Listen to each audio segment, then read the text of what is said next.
El objetivo que ahora perseguiremos será implementar el header del Master Panel. Los layouts por default contienen una única capa, en la que los controles ocupan cada uno su espacio, sin solaparse con los demás.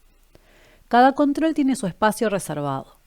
Así, por ejemplo, si empezamos en el header por modelar únicamente la imagen de fondo y el botón del chatbot, para que puedan superponerse tendremos que ubicarlos cada uno en una capa distinta. Teniendo en la fila 1 de la tabla main una tabla, para darle el rol header para la accesibilidad, como vimos en el video anterior, si arrastramos y soltamos allí dentro un control imagen, por ejemplo, para la imagen de fondo, y un control botón para el chatbot con esta imagen, necesariamente quedarán o en dos filas consecutivas o en dos columnas consecutivas. Es decir, cada control ocupará un espacio disjunto en relación al otro, porque esas filas o columnas no se superponen. Así, un control solo podrá empezar donde el otro termina, ya sea vertical, ya sea horizontalmente, ya sea horizontal y verticalmente, para el caso de una tabla de 2×2 donde los controles se ubiquen en diagonal. Podríamos transformar la tabla en contenedor flex o en contenedor canvas. Si lo transformamos en contenedor flex, la tabla, que es un control de dos direcciones, puede tener muchas filas y muchas columnas, se convierte en una especie de tabla flexible de una sola dirección, o una fila, dirección row, en la que se suceden n controles, ya sea de izquierda a derecha o de derecha a izquierda, o una columna, dirección column, en la que se suceden n controles. Así, vemos que desaparecen las propiedades columns style y rows style propias del control table, y aparecen en cambio estas de aquí. En particular, vemos cómo la propiedad flex direction establece si será un contenedor que ubica sus controles a lo largo de una fila o de una columna. Los controles que se ubiquen allí dentro se colocarán uno a continuación del otro, y el espaciado entre ellos tendremos que darlo a través de propiedades, como por ejemplo la gap, a nivel de la clase que le asociemos. Pero para lograr que los controles internos al contenedor se puedan superponer, necesitamos el otro tipo de contenedor, el canvas. Si comparamos las propiedades respecto al control tabla, vemos que tiene tres propiedades menos. Columns style y rows style desaparecen, y no aparece ningún relevo. Observemos que en el flex sí estaba la flex direction. Aquí no hay ninguna porque el concepto de fila y columna desaparece completamente. Es que será un contenedor donde todo lo que se coloque dentro estará posicionado de manera absoluta en relación a los bordes del contenedor, y es independiente de la existencia de otros controles que también estén allí dentro. El concepto de filas y columnas pierde sentido. También desaparece la propiedad autogrow, que para el canvas será siempre true.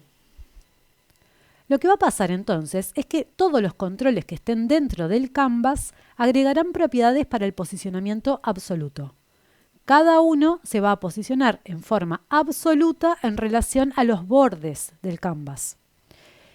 Y eso quiere decir posicionamiento absoluto, que no depende en nada de los demás controles que estén allí dentro, ni afuera, por supuesto.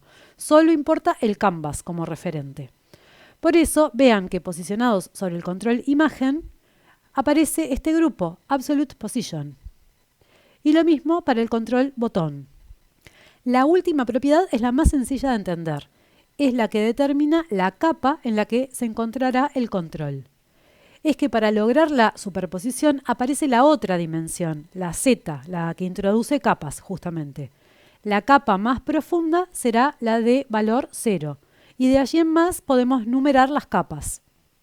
En nuestro caso dejaríamos a la imagen con la capa 0 y colocaríamos el botón en la 1 para que esté encima. Ahora atendamos al resto de las propiedades, que están relacionadas de acuerdo a dos ejes, el X y el Y. Como dijimos, en lo que hace al posicionamiento de cada control dentro del canvas, no importan para nada los controles hermanos. Solo importa el propio control y los límites del canvas. Así que analicemos el botón del chatbot. Estas son las propiedades relativas al posicionamiento del botón respecto al eje X y estas respecto al eje Y. Las de cada eje están relacionadas entre sí, por lo que cuando fijemos dos de las propiedades, la tercera quedará automáticamente determinada también en porcentaje. Veámoslo con las del eje X. Así estarán inicialmente, indicando 0 dips respecto al borde izquierdo del canvas, 0 dips respecto al borde derecho, y por tanto, la del ancho del control quedará con 100% del ancho restante del canvas, que en este caso corresponderá al ancho total. En definitiva, es como si se colocaran dos columnas a cada lado del control y a la de la izquierda se le diera como ancho el del valor left, a la de la derecha el valor right y a la del medio, donde va el control, el valor width. Es evidente que fijando dos, la tercera queda determinada, porque sumadas deben dar 100% del ancho del canvas. Si buscamos en Figma el ancho del botón y la distancia que lo separa del extremo derecho, vemos esto. Así, si fijamos el width para que sea de 139 dips o píxeles, al salir del campo, automáticamente veremos este cambio en la propiedad right. ¿Qué indican los valores actuales? Que el control botón estará a 0 dips del borde izquierdo del canvas, es decir, pegado, se extenderá con un ancho de 139 dips y lo que lo distanciará del borde derecho del canvas será el 100% del tamaño restante en relación al ancho del canvas. Sin embargo, nosotros querremos que esté a 21,2 dips, redondeemos a 21, del borde derecho del canvas. Por tanto, al especificar esa distancia de la derecha, automáticamente cambia a 100% la distancia respecto al borde izquierdo. Otra vez será el 100% de lo que resulte de restar del ancho del canvas los valores fijos de 139 dips y 21 dips. Left, width y right pueden estar los tres dados en porcentajes y deberán sumar 100%. Pueden estar dos dados en porcentajes y deben sumar 100%. O uno solo, en cuyo caso siempre será 100%. El mismo tipo de análisis vale para el otro eje, el de las Y. Así tendremos top para la distancia del borde superior del canvas, height para el alto del control y bottom para la distancia respecto al borde inferior.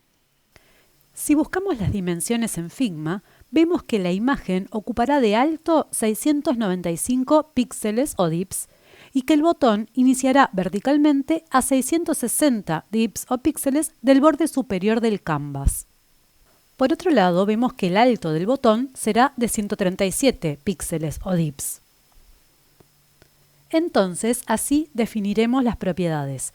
Top 660, height 137. Y como sabemos, fijando 2, la tercera, bottom, quedará necesariamente de 100%. ¿100% de qué? De restar del alto del canvas, que aún no dijimos cuál es, los 660 del top y los 137 del height. ¿Cuál será el alto del canvas? Debemos especificarlo. Podríamos pensar en darle 695 dips de alto al canvas, de modo que el botón desborde su límite. Y entonces ese bottom termine siendo un número negativo, menos 102 dips en este caso.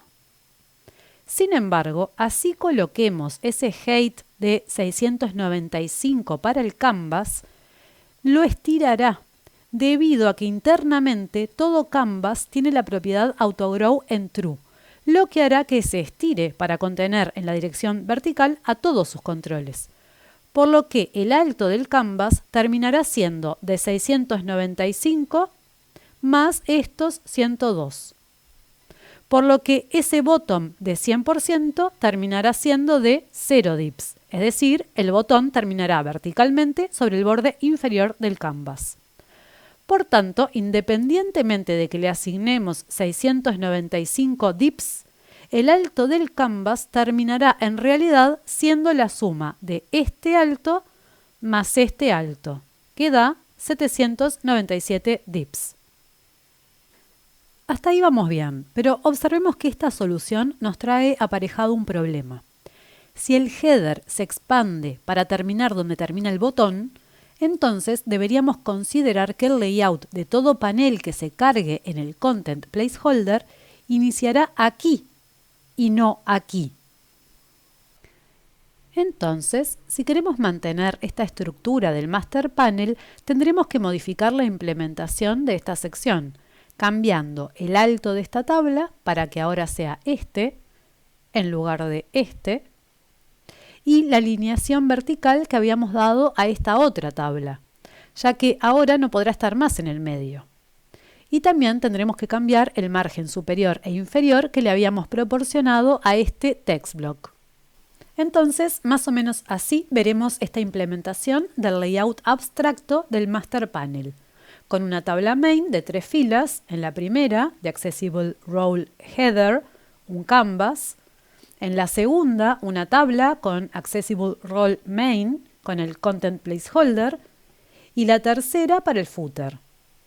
Y aquí vemos la implementación del panel Home o el de Attractions, donde tendremos que cambiar la manera en que ubicábamos verticalmente estos controles y el alto de esta tabla.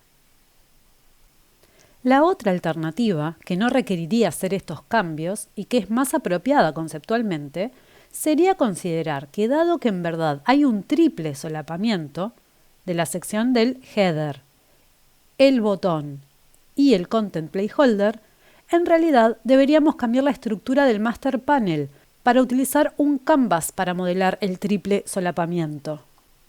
Así nos quedaría el layout abstracto del master panel. La tabla main ahora con 2 filas y no 3. En la primera un canvas que contiene otro canvas con la propiedad de accesibilidad header. Para eso lo necesito, para poder asignarle propiedad role.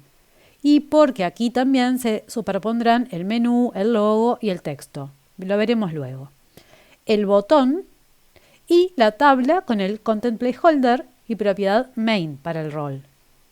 Y en la segunda fila de la tabla main va el footer. En este caso no debemos modificar absolutamente nada del layout del panel que se cargará en el content placeholder, porque comienza aquí. En el siguiente video implementaremos todo esto en GNexus.